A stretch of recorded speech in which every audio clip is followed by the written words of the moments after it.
Hello guys, तो आपके सामने न्यू वीडियो लेके आया हूँ मैं, जिसके अंदर हम करने वाले हैं एक्सरसाइज 6.2 से पहले वाले एग्जाम्पल। हम 6.1 कर चुके हैं सारे, उससे एग्जाम्पल कर चुके हैं। उससे पहले के थ्योरम 6.1 थ्योरम 6.2 हो चुकी है, आपको पहले वाले वीडियो लेक्चर में मिल जाएगी, उसको देख लेना, ठीक है। अब हमारा कल हमने लास्ट कंसेप्ट पढ़ा था, उसमें ये था कि अगर टू लाइन्स अलग अलग दो लाइन है जो एक थर्ड लाइन की अगर पैरेलल हो, तीनों आपस में पैरेलल हो जाती है। आपको बता चुका, पुराना वीडियो लेक्चर देख लेना उसको। अब क्वेश्चन क्या है, जो एग्जाम्पल है आपका एग्जाम्पल 4 कि इन फिगर 6.24, ये फिगर है 6.24, PQ is parallel to RS, this line PQ is parallel to RS and angle MXQ, this angle MXQ angle is 135 degree and angle MYR is 40 degree. Find XMY। XMY angle का मतलब हो गया आपको ये वाला angle find करना है, ठीक है। अब आप मुझे बताओ कि आपके पास माइंड अभी कोई लॉजिक है जिससे रिलेटेड आप यूज करके आप ये एंगल डायरेक्ट फाइंड करो ना। भाई ऑल्टरनेट इंटीरियर ना ट्रांसवर्सल वाली कंडीशन करस्पॉन्डिंग लग रहा है, कुछ नहीं लग रहा है। बट आपके माइंड में एक चीज़ आ रही होगी, अभी मैंने एक लाइन बोली थी, अगर दो लाइन एक अलग अलग पैरेलल लाइन, मतलब दो लाइन्स हैं वो अलग अलग किसी एक लाइन के पैरेलल हों तो तीनों आपस में क्या होती हैं, पैरेलल होती है। इसमें आपको थोड़ा सा कंस्ट्रक्शन करना पड़ेगा। बड़ा ध्यान देना, ज्योमेट्री वाले जितने भी क्वेश्चन हैं, काफ़ी क्वेश्चन उसमें ऐसे भी हो जाते हैं जिसमें आपको अलग से कुछ कंस्ट्रक्शन करना पड़ता है, ठीक है, जिससे आपको लॉजिक निकल के आए। अब एक सोचो कि अगर मैं एक लाइन ड्रॉ करूं ऐसे, ठीक है, सपोज करो लाइन का नेम है AB और ये लाइन मैंने इस तरीके से ड्रॉ की है कि जो AB है वो PQ के पैरेलल हो और PQ ऑलरेडी RS के पैरेलल। इसका मतलब तीनों लाइन आपस में क्या होंगी, पैरेलल होंगी। तो आपको कंस्ट्रक्शन स्टेप लिखना पड़ेगा सॉल्यूशन में कि कंस्ट्रक्ट, कभी भी कंस्ट्रक्शन करो वो मेंशन जरूर करना है, कुछ भी काम करो मेंशन जरूर करना है। कंस्ट्रक्ट अ लाइन AB, ठीक है, पासिंग थ्रू, ये तो बताओ जा कहाँ से रही है, M से जा रही है ना, passing through M and AB is parallel to PQ। और गिवन क्या है, हमें गिवन है कि PQ is parallel to RS। इसका मतलब हमारे कंसेप्ट निकल के आ गया कि जो AB है वो PQ के पैरेलल है और PQ RS के पैरेलल है, मतलब तीनों लाइनें आपस में क्या हो जाएंगी, पैरेलल हो जाएंगी। एक बात तो यहाँ से निकल के आ गई। अब दूसरी चीज़ आप मुझे बताओ, अगर आपको ये एंगल फाइंड करना है कंप्लीट एंगल, तो क्या मैं इस एंगल को ऊपर वाले को और एक नीचे वाले, इन दोनों को सेपरेट फाइंड करके अगर मैं ऐड कर दूं, कंसेप्ट पहले ध्यान दो बेटा, क्योंकि देखो ज्योमेट्री क्वेश्चन या कोई भी क्वेश्चन हो, पहले क्वेश्चन माइंड में सोल्व होता है, फिर हम उसको लिखना स्टार्ट करते हैं। रट तो रखा नहीं है कि क्वेश्चन देखा और लिखना चालू कर दिया, पहले सोचेंगे ना। तो थॉट प्रोसेस अच्छा करना है कि मुझे इस कंप्लीट एंगल को फाइंड करना है, तो पहले ऊपर वाला पार्ट अलग फाइंड करो, नीचे वाला पार्ट अलग फाइंड कर लो। अब आप मुझे बताओ कि ये लाइन और ये लाइन पैरेलल है, मैं पहले इस पर फोकस कर रहा हूँ, ठीक है। मान लेते सपोज करो ये x है और ये है y, पहले मैं x पे फोकस कर रहा हूँ। अब आप मुझे बताओ, जब PQ पैरेलल है AB के, तो ये दोनों 135 और x जो होंगे वो होंगे interior, pair of interior angle on same side of transversal. ये ट्रांसवर्सल लाइन होगी, देखो आप इसको ऐसे इमेजिन कर सकते हो कि एक लाइन ऐसे आ रही है, ठीक है, तो दो पैरेलल लाइन और एक ट्रांसवर्सल लाइन, तो दोनों हो गई ये interior angle, pair of interior angle on same side of transversal. Clear? तो आप लिख सकते हो इस चीज़ को कि as AB is parallel to PQ, इसका मतलब एंगल कौन सा वाला, QXM या MXQ, एक ही बात है, एंगल MXQ प्लस X, ये X एंगल, ठीक है, इज इक्वल टू 180 डिग्री। और ब्रैकेट में क्या लिखोगे कि pair of interior angles on same side of transversal. पूरी लाइन लिखनी होती है, पूरा लिख दो जो भी होती है डिटेल, ठीक है। इन दोनों का सम क्या हो गया, 180 डिग्री। यहाँ पे MXQ की वैल्यू क्या गिवन है, 135, तो आप 135 रख दो प्लस x इक्वल टू 180, और यहाँ से x निकल जाएगा 180 माइनस 135 और ये हो गया 45 डिग्री। यानी कि इस अपर पार्ट की वैल्यू आ गई है आपकी 45 डिग्री, ठीक है, ये निकल के आ गया 45 डिग्री। अब हमारा पूरा फोकस आ जाना चाहिए नीचे वाले पार्ट पे जो कि y है। अब आप मुझे बताओ, ये दोनों लाइन पैरेलल हैं, AB is parallel to RS, तो क्या ये जेड शेप नहीं बन रही, बन रहा है ना जेड, ठीक है। तो ऑल्टरनेट इंटीरियर एंगल हो गए दोनों, क्लियर है। तो इसको भी लिखेंगे, आप एक बार इसको नोट कर लो, मैं इरेज करने वाला हूँ, ठीक है। पॉज करो और नोट करो इसको, ठीक है। अब सुनो, अब क्या लिखोगे आप कि as A B is parallel to R S, बताना तो पड़ेगा ना।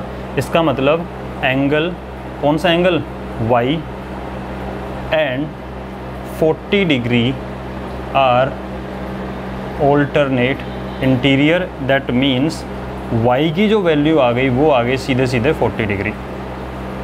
y की वैल्यू क्या आ गई 40, ऑल्टरनेट इंटीरियर एंगल इक्वल होते हैं, पैरेलल लाइन होती है। तो अब आप मुझे बताओ, आपको x पता है 45 और ये पता है 40 डिग्री, ये निकल के आपका 45 और ये निकला 40 डिग्री, तो टोटल कितना हो जाएगा 45 प्लस 40 85 डिग्री, निकलेगा नहीं निकलेगा, राइट। तो अब इसको लिख देंगे, कैसे लिखोगे कि angle X M Y is equal to x plus y equal to 45 plus 40 equal to 85 degree, answer आ गया आपका, ठीक है। इस तरीके से बिल्कुल सिंपल वे मैंने किया क्या है, एक कंस्ट्रक्शन में लाइन ड्रॉ की, उसके बाद ये दो एंगल में डिवाइड हो गया ये, उसके बाद हमें क्या देखा, दोनों पैरेलल हैं तो पेयर ऑफ इंटीरियर एंगल, ये वाला कंसेप्ट लगा के निकाल दिया वाला, और इन दोनों को ऑल्टरनेट इंटीरियर का कंसेप्ट लगा के निकाल दिया और इन दोनों को बाद में ऐड कर दिया। सिंपल सा कंसेप्ट है इसका, ठीक है। इसको नोट करो, तब मैं नया क्वेश्चन लेके आता हूँ अभी। हाँ जी बेटा, तो नेक्स्ट क्वेश्चन है आपका एग्जाम्पल नंबर 5। डायग्राम गिवन नहीं है बुक में, हालांकि बना दिया है लेकिन हम बनाना सीखेंगे, ठीक है। देखो, if a transversal intersect two lines, पहले क्वेश्चन रीड करते हैं फिर डायग्राम बनाना स्टार्ट करेंगे। Such that the bisector of pair of corresponding angles, corresponding angle बनेंगे, टू लाइन होंगी तो और ट्रांसवर्सल होगी तो, ठीक है। आर पैरेलल, उनके बाइसेक्टर बनाने हैं, are parallel, then prove that two lines are parallel. देखो, जब हमें प्रूव करना है कि दो लाइन पैरेलल हैं तो डायग्राम ऐसा बनाओ कि पैरेलल लगे, ठीक है। तो देखो डायग्राम कैसे बनेगा, हमने दो लाइन बनाई, यहाँ पे टू लाइन्स हैं और एक ट्रांसवर्सल है, क्लियर। ये टू लाइन्स आ गई और ये ट्रांसवर्सल आ गई, नेम दे देते हैं, सपोज करो ए बी सी डी, और उसके बाद में एक लाइन ट्रांसवर्सल है ई एफ, ठीक है। और ये जहाँ पे कट कर रही है ये पॉइंट मान लेते हैं कि P है और ये पॉइंट Q है। तो transversal intersect two lines diagram हो चुका है। किस तरीके से इंटरसेक्ट कर रही, such that bisector of pair of corresponding angle. अब बताओ, इसमें ये दोनों एंगल करस्पॉन्डिंग होंगे करस्पॉन्डिंग एंगल, ठीक है।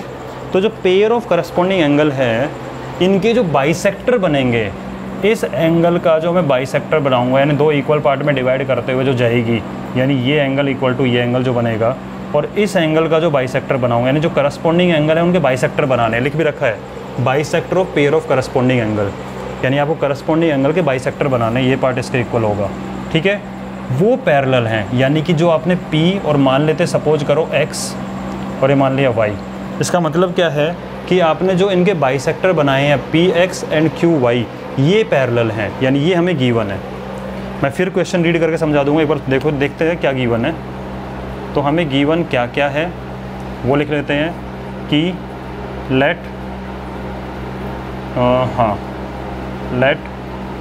To lines AB and CD and there is a transversal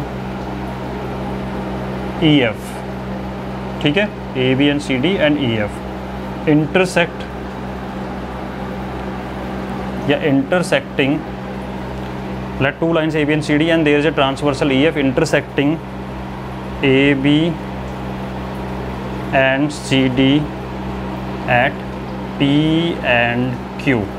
ये गिवन है एक बात तो कि दो ट्रांसवर्सल लाइन है, दो लाइंस हैं और एक ट्रांसवर्सल है और P और Q पे इंटरसेक्ट कर रही है। और क्या गिवन है कि बाइसेक्टर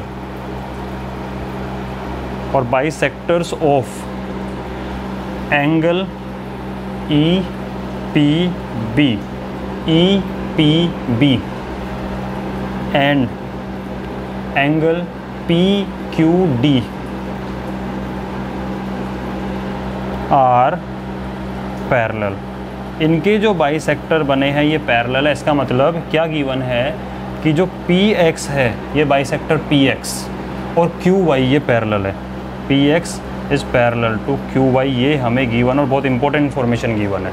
ठीक है, अब प्रूव क्या करना है वो भी देख लो, क्योंकि बेटा जो क्वेश्चन है देखो लाइन तो 2 ही लिखी हुई है बट इससे इतनी इन्फॉर्मेशन निकल के आ रही है। ठीक है, टू प्रूव के अंदर क्या हो जाएगा, आपको प्रूव करना है कि 2 लाइन्स आर पैरेलल। आपको इस AB और CD को पैरेलल प्रूव करना है।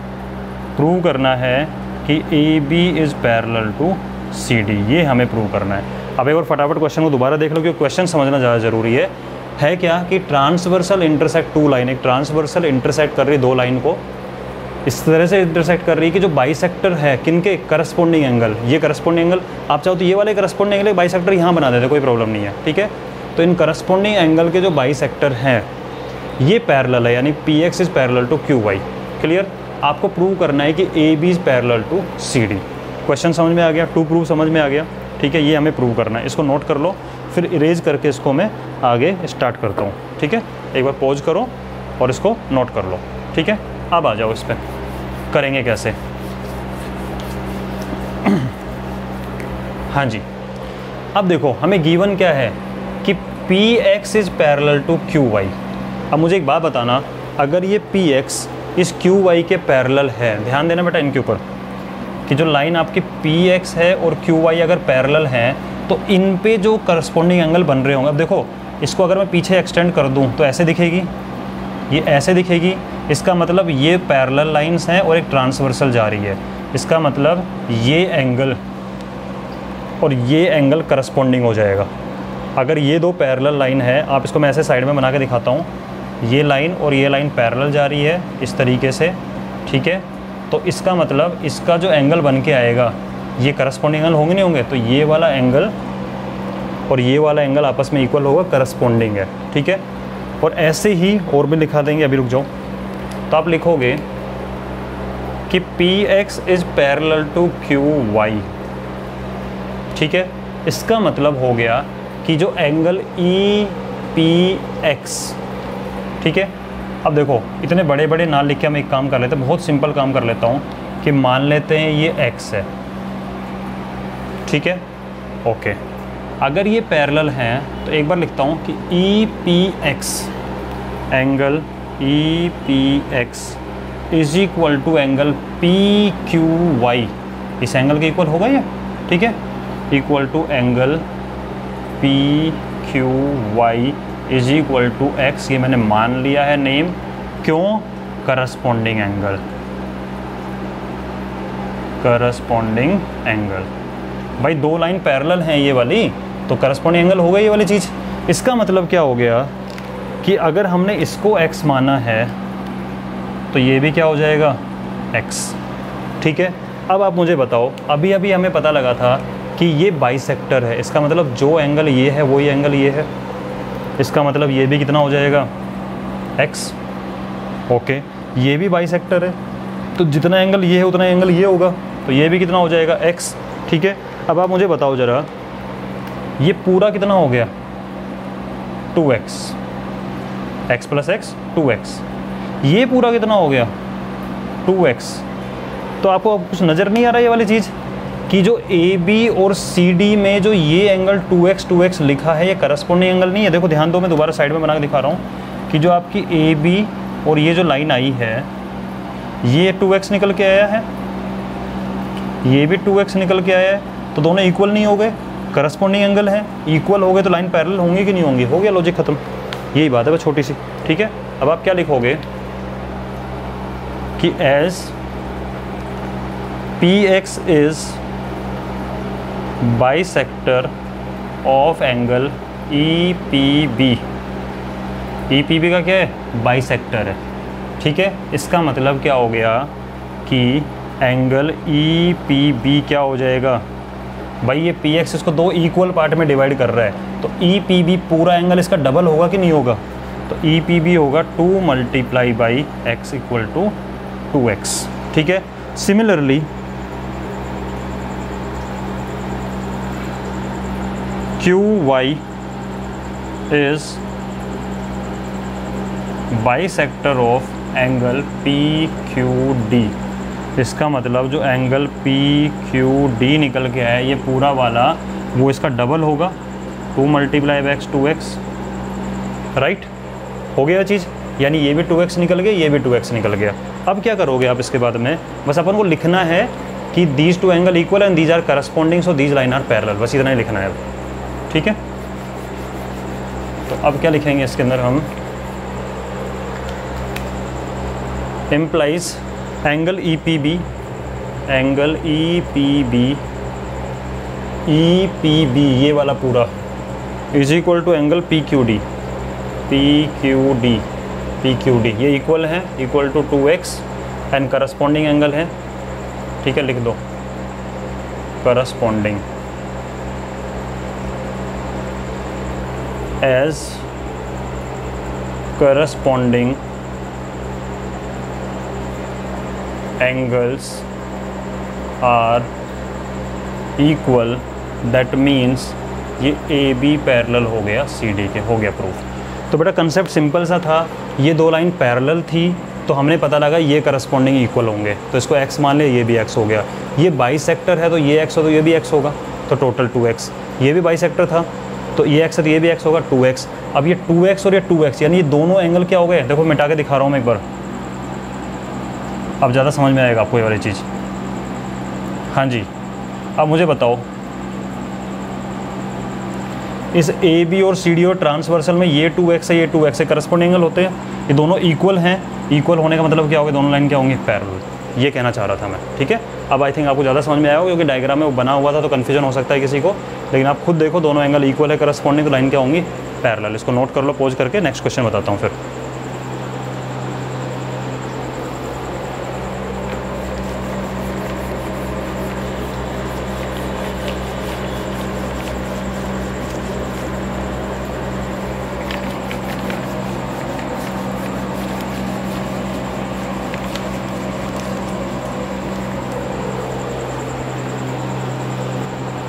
हाँ जी बेटा, नेक्स्ट क्वेश्चन है आज का लास्ट, एग्जाम्पल नंबर 6।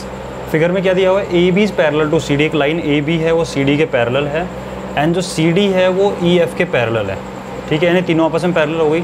उसके बाद जो ई ए ये परपेंडिकुलर ए बी के यानी 90 डिग्री एंगल हो गया। परपेंडिकुलर का मतलब क्या होता है, 90 डिग्री। जो ई ए लाइन है वो ए बी के परपेंडिकुलर है। उसके बाद में angle B E F 55 degree है। आपको वैल्यू निकालनी है एक्स वाई जेड की, बहुत सिंपल है। पहले मैं आपको वैसे शॉर्टली बता देता हूँ कैसे कैसे होने वाला है। देखो ये 55 है और ये पूरा 90 होगा, क्योंकि देखो ये परपेंडिकुलर है, दोनों के बीच का डिस्टेंस ही हो गया, एक परपेंडिकुलर होगा, क्योंकि हमें पता है कि जो ये एंगल होते हैं ये क्या होते हैं, दोनों का सम क्या होता है, 180 डिग्री होता है। क्योंकि आप खुद सोचो ये ऐसे हो रहा है तो ये लाइन पैरेलल है और ट्रांसवर्सल है, तो ये दोनों एंगल का सम कितना होता है, 180 डिग्री होता है। तो अगर ये 90 तो ये भी क्या हो जाएगा, 90। Interior angle on same side of transversal, इसका मतलब क्या हो गया, ये कंप्लीट हो गया 90। अगर ये पूरा 90 है, 55 इसको दे दिया तो इसको 35 मिलेगा कि नहीं मिलेगा, ठीक है, मिलेगा 35। उसके बाद देखो अब मैं बात करता हूँ इस 55 की और इस y की, ये दो पैरेलल लाइन और एक ट्रांसवर्सल, तो ये same side of transversal, interior angle, इन दोनों का सम 180 डिग्री हो जाएगा, ठीक है। इसका मतलब अगर ये 55 है तो इसको ऐड करके 180 निकलेगा, और जो y होगा और x होगा ये करस्पॉन्डिंग एंगल होंगे, उससे ये निकल जाएगा, ठीक है। तो ये हमारा लॉजिक है स्टार्ट करने से पहले। अब हम इसको पूरा डिटेल में करते हैं। आप लिखो इस चीज़ को कि एंगल ए, कौन सा एंगल है, ये पूरा एंगल है, plus angle A E F is equal to 180 degree, ठीक है। ये वाली चीज़ हो गई, सप्लीमेंट्री होते हैं ये वाले एंगल एक साइड में जो होते हैं। इसका मतलब ये 90 plus angle A E F equal to 180 degree, और यहाँ से एंगल ए ई एफ जिसको मैंने 90 बना दिया ना, इसकी बात चल रही है ए ई एफ, इस पूरे की इसकी बात चल रही है बेटा, ठीक है। A E F is equal to हो जाएगा 180 माइनस 90 इक्वल टू 90 डिग्री तो एंगल ए ई एफ। अब आप मुझे बताओ ये पूरा 90 है तो इसका मतलब क्या हो गया कि एंगल जेड, ये जेड सिंपल लिखते हैं, Z plus 55 degree equal to 90 हुआ कि नहीं हुआ। जब ये पूरा 90 हो गया मतलब जेड प्लस 55, इसका मतलब यहाँ से जेड हो जाएगा 90 माइनस 55 यानी 35 डिग्री। ठीक है, 35 डिग्री हो जाएगा। उसके बाद बात करते हैं कि y plus 55 degree equal to 180 degree. ये y और ये 55 देखो सेम साइड है, सेम साइड ऑफ ट्रांसवर्स और इंटीरियर एंगल। तो आप लिखोगे इसके ब्रैकेट में कि interior angle on same side of transversal 180 degree होता है। इसका मतलब y इक्वल टू हो जाएगा 180 माइनस 55, अगर 60 होता 120 तो हो जाएगा 125। y की वैल्यू आ गई 125, ये हो गया 125। अब बताओ y और x करस्पॉन्डिंग है या नहीं है? दोनों के दोनों पैरेलल लाइन है और एक ट्रांसवर्सल आ रही है। हाँ, इसका मतलब हो गया x is equal to Y. क्यों? करस्पॉन्डिंग। कैसे एंगल है ये? करस्पॉन्डिंग। तो यहाँ से x की वैल्यू भी हो गई आपकी 125 डिग्री। तीनों एंगल निकल गए बहुत इजीली। ठीक है, इसको देखो आप एक बार। ठीक है बेटा, तो सिंपल से क्वेश्चन थे, 3 क्वेश्चन ही लिए, ज़्यादा लेंथ बड़ी नहीं है वीडियो की। रेगुलर रहना है बिल्कुल। कल हम एक्सरसाइज 6.2 स्टार्ट कर देंगे। ठीक है, तब तक के लिए बी सेफ़, कोरोना से बच के रहो, घर पे बैठ के आराम से मज़े से पढ़ो, पढ़ाने के लिए मैं हूँ, डोंट वरी।